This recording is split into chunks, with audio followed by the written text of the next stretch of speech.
So now that we're done with text, I want to go on and add some shapes, and we'll take a look at all the different shape options. Okay, the first shape in the toolbar is the rectangle. I'm going to go ahead and draw a basic rectangle. And I'm going to click on the select arrow. Now with all of the shapes, they will show up in Design Central in the third tab. So there's our rectangle, and these are all the options that are available for a rectangle. Now every shape has its own set of options available for it, and they all do all kinds of different things. Okay, so let me draw your attention to the control points that you will see in all of the different shapes. Now anytime you see these circle or square control points, it shows you that you have different options available to do different things with your object. So for instance, the rectangle has the control points in the corners. And in Design Central right now we have rounded that is showing up. There's also several different options, vertical or inverted, clipped. So what you can do is by dragging these corners, the circles, you have some different options available to you. So that's the inverted, and you can switch and do rounded. Also this one you can put an inner border. So there are many options available for each object. So what I would say the best thing to do is to open up all of these different objects and just go ahead and play with them. Okay. Next object is the circle tool. Obviously, we're basically going to be drawing a circle. Next one available, actually the next two I'd like to call your attention to. First, we've got our polygon tool and our star tool. Now, both of those have a lot of options available to them. Let me go ahead and draw a polygon. Okay, now that one came up as a 9-sided polygon. So with our polygon, if you go to Design Central and you click on the Polygon tab, it shows you the amount of sides that the polygon has.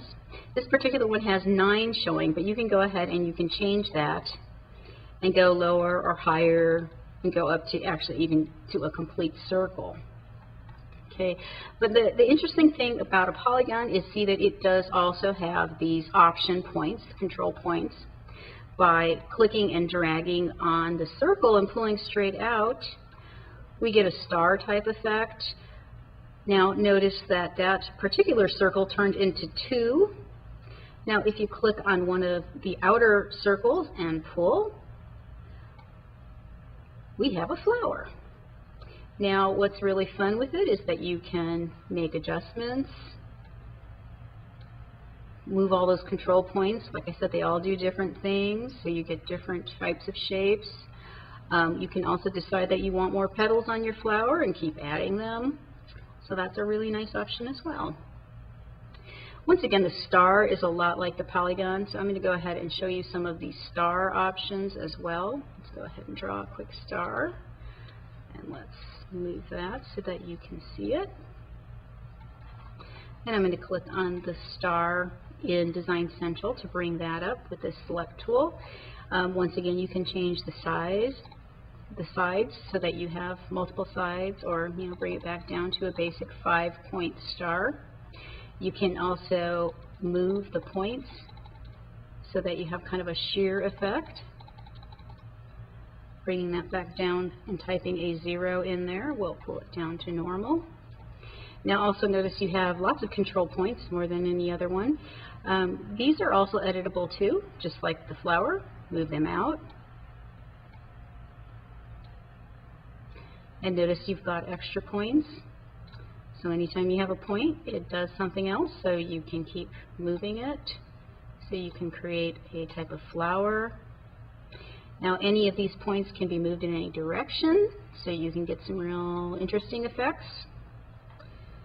So go ahead, and anytime you see a point, remember that you can do something else with it. So go ahead and try and see what you can come up with.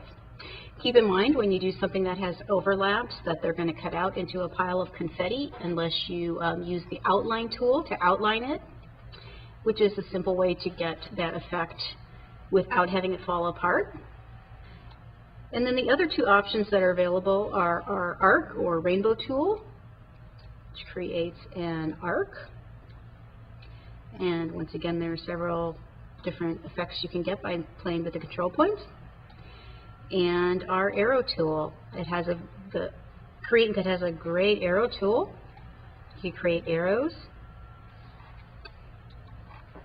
and you can change the widths and the lengths of the arrows. You can make it so that the arrow has more of a pointed tip like that by just editing this dialog box at the very bottom.